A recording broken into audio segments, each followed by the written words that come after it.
Hello guys, आइए एक बार फिर से विद्यार्थी क्लासेस में आपका स्वागत है। इसी आशा में कि आप लाइक करेंगे और सपोर्ट करेंगे, आप शेयर करेंगे और सबसे भी ज़्यादा बड़ी बात है कि आप इस टॉपिक्स को अच्छे से समझेंगे। दो टॉपिक्स है, जैसा कि हमने पिछले वीडियो में बताया था कि इसके लिए हम अलग जगह देंगे अपने वीडियो में, क्योंकि ये बहुत इंपॉर्टेंट है और इस पर बहुत अच्छा कॉन्सेप्ट चाहिए। सबसे पहले बात आती है, देखिए, जीरो वेक्टर। नाम से क्लियर है, the vector quantity whose magnitude is zero. Quantity is vector quantity, but its magnitude is zero. That is called zero vector. इसको हम लोग नल वेक्टर भी बोलते हैं, जीरो वेक्टर को नल वेक्टर भी बोलते हैं, और इसका सिंबल हम लोग ऐसे लगाते हैं। सबसे बड़ी बात है कि जीरो वेक्टर की जरूरत पड़ती क्यों है? जब इसका कोई मैग्नीट्यूड ही नहीं है तो जीरो वेक्टर का जरूरत क्या है साइंस में? तो आप इसको ऐसा समझ लो कि आप अपने घर से स्कूल को गए या कॉलेज को गए, ये डिस्टेंस है यहां x और डिस्प्लेसमेंट भी है x। लेकिन फिर जब आप वापस घर से स्कूल से आप फिर जब वापस अपने घर को गए तो डिस्टेंस हो गया 2x, डिस्टेंस हो गया 2x, डिस्प्लेसमेंट हो गया, देखिए, 0, क्योंकि आप उसी जगह पर हैं फाइनली जहां आपका इनिशियल पोजीशन था। तो इस तरह के कंडीशन में चूंकि डिस्प्लेसमेंट वेक्टर क्वांटिटी है, तो इसको हम लोग बोलेंगे जीरो वेक्टर। इस जगह में हम लोग बोलेंगे जीरो वेक्टर, यानी कि displacement of the object at its initial position is null vector और जीरो वेक्टर। जीरो वेक्टर की प्रॉपर्टीज की बात अगर आप करो तो सबसे पहला इसका तो प्रॉपर्टी है कि अगर जीरो वेक्टर को, एक zero vector is multiply by any vector, then we get zero vector.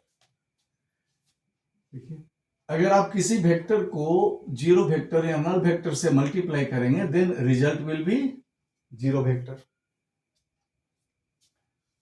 दूसरी बात अगर हम लोग करते हैं कि अगर कोई इंटीजर है, कोई नंबर है, और इसको अगर आप जीरो वेक्टर से रिजल्ट मल्टीप्लाई करते हैं, then it is also zero vector. जैसे जीरो का जो प्रॉपर्टी होता है बेसिकली, और अगर आप किसी वेक्टर में जीरो वेक्टर को आप प्लस करते हैं, then we get the same vector A. और अगर हम लोग किसी वेक्टर में जीरो वेक्टर को माइनस करते हैं तो भी हम लोग को मिलेगा, देखिए, सेम वेक्टर। तो ये चार प्रॉपर्टी जो है ये जीरो वेक्टर का है। और अब आइए जीरो वेक्टर के बाद यूनिट वेक्टर। यूनिट वेक्टर का मतलब हो गया the vector whose magnitude is 1, that is the unit vector. अगर यूनिट वेक्टर की बात करें तो जैसे जीरो वेक्टर का मैग्नीट्यूड 0 था, यूनिट वेक्टर का मैग्नीट्यूड 1 होगा। वेक्टर क्वांटिटी है लेकिन मैग्नीट्यूड 1। अब यहां पर बात हम लोग करते हैं कि ऐसा कब हो रहा है। तो सबसे पहले तो हम आपको यह बता दें कि अगर यूनिट वेक्टर की बात होगी तो इसको हम लोग कैप से रिप्रेजेंट करते हैं। यूनिट वेक्टर को कैप से रिप्रेजेंट करते हैं। इसको हम लोग कैप लिखते हैं या हैट लिखते हैं या कैरेट लिखते हैं, लेकिन ज्यादा हम लोग कैप यूज करते हैं बोलचाल की भाषा में, और कैरेट यूज करते हैं। ये कैप या कैरेट बतलाता है कि यूनिट वेक्टर है। जैसे सपोज करो हम लोग को बोलना पड़ेगा कि unit vector of A vector, ये हो जाएगा ए कैप। इसी तरह से unit vector of B vector equal to हो जाएगा बी कैप। यानी कि किसी वेक्टर के ऊपर में अगर हम लोग उसके वेक्टर के साइन को हटा के एरो हेड को और कैप लगा दें तो ये बतला दिया कि इसका यूनिट वेक्टर। और यूनिट वेक्टर का फॉर्मूला होता है, देखिए, इसका फॉर्मूला होता है ए वेक्टर का मॉड, या ए वेक्टर बाई ए वेक्टर का mod, A vector divided by A vector का मॉड। आइए हम लोग इसको अपने भाषा में समझे। अगर मान लीजिए मॉड का मतलब क्या हुआ, मॉड का मतलब हो गया मैग्नीट्यूड, मॉड का मतलब हो गया मैग्नीट्यूड।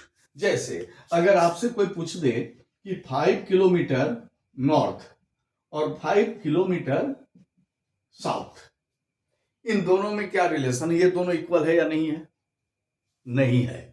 अगर आप सोच रहे हैं कि ये इक्वल है तो आप गलत सोच रहे हैं, ये इक्वल नहीं है, क्योंकि ये 5 किलोमीटर टुवर्ड्स नॉर्थ को जा रहा है और ये 5 किलोमीटर टुवर्ड्स साउथ को जा रहा है।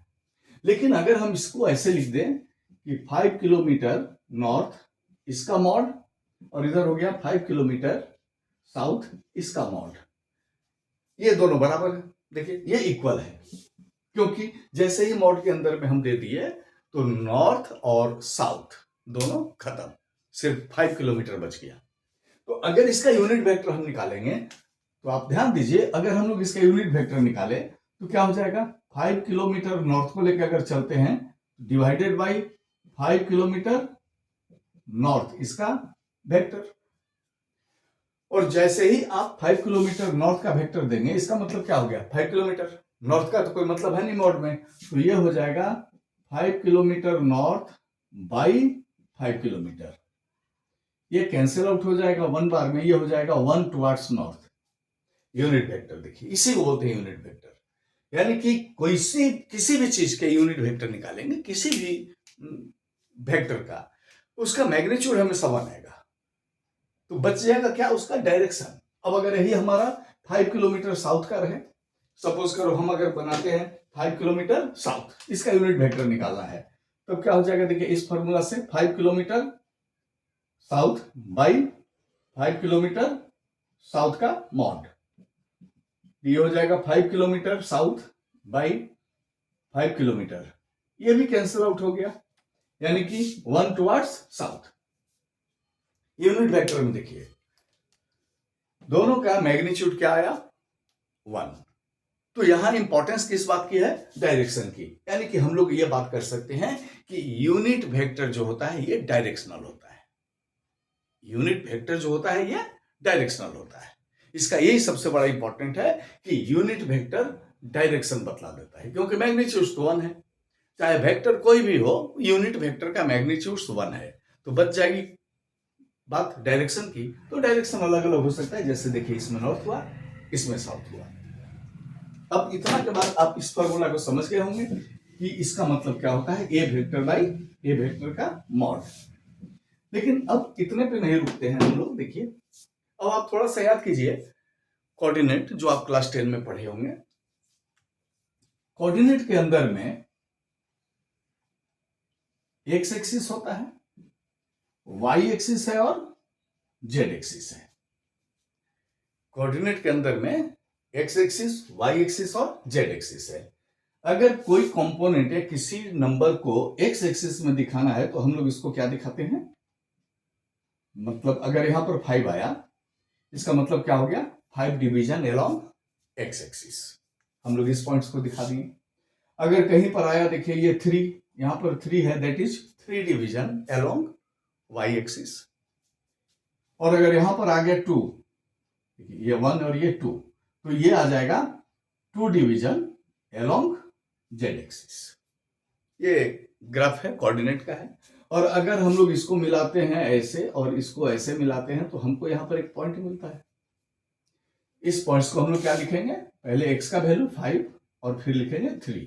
ये हमारा पोजीशन वेक्टर भी हो जाता है ना, पोजीशन वेक्टर में भी एक्स वाई को हम लोग ऐसे लिखते थे।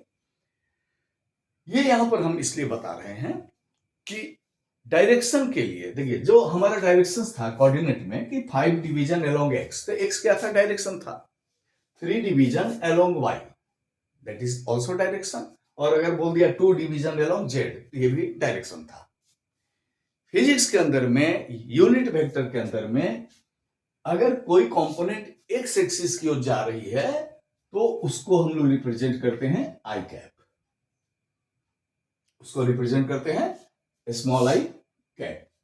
यानी कि अगर कोई कंपोनेंट 5 डिवीजन, देखिए 5 डिवीजन अलोंग एक्स गया है, तो इसको लिख सकते हैं हम लोग 5 आई कैप। यानी कि आई कैप एक्स एक्सिस की ओर के डायरेक्शन को रिप्रेजेंट किया। इसी तरह से वाई एक्सिस की ओर जो डायरेक्शन है उसको जे कैप रिप्रेजेंट करता है, जे कैप। यानी कि अगर हम लोग बात करते हैं 3 डिवीजन एलोंग वाई, और इसको लिख सकते हैं हम लोग 3 जे कैप। इसी तरह से 2 डिवीजन एलोंग जेड, इसको लिख सकते हैं हम लोग के कैप। यूनिट वेक्टर यानी कि आई कैप, जे कैप और के कैप एक्स वाई और जेड एक्सिस की ओर आपका यूनिट वेक्टर है, उसका डायरेक्शन है। इसीलिए आई कैप, जे कैप और के कैप को हम लोग ऑर्थोगोनल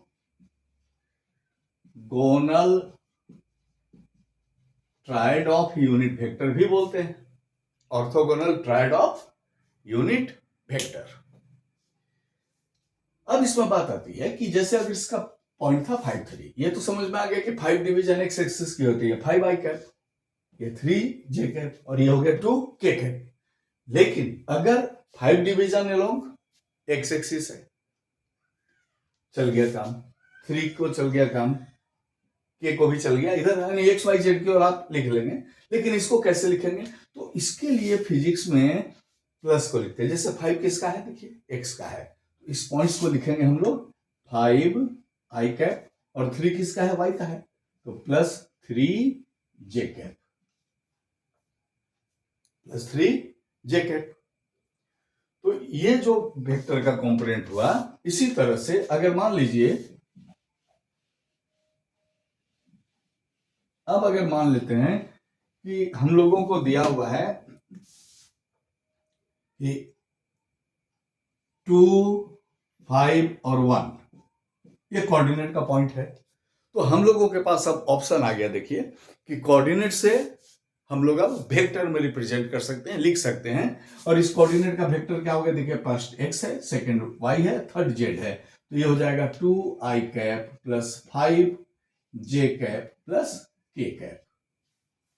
सिमिलरली अगर दे दिया 2 0 1, कॉमा देके देखिए इसको, ये कोऑर्डिनेट का पॉइंट है 3 डायमेंशन में, तो इसको लिख सकते हैं, देखिए 2 आई कैप 0 जे कैप लिखिए या ना लिखिए, कोई दिक्कत नहीं है। फिर प्लस के कैप, अगर दे दिया -3 0 0, तो हो गया देखिए -3 आई कैप।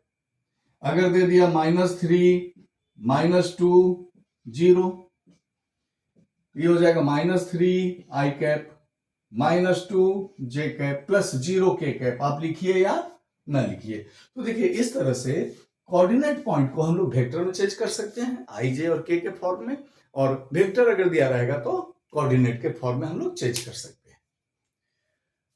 तो आशा करते हैं हम आई जे और के यानी ऑर्थोगोनल ट्रायड और वेक्टर, इसका आप यूनिट वेक्टर और जीरो वेक्टर को आप अच्छे से समझ गए होंगे। तो आप एक बार चैनल को लाइक कीजिए, सब्सक्राइब कीजिए। Thank you. नेक्स्ट वीडियो में हम यूनिट वेक्टर को लेके अभी और अगला वीडियो देंगे, इसको और डीप में लेके जाएंगे। तब तक थैंक यू।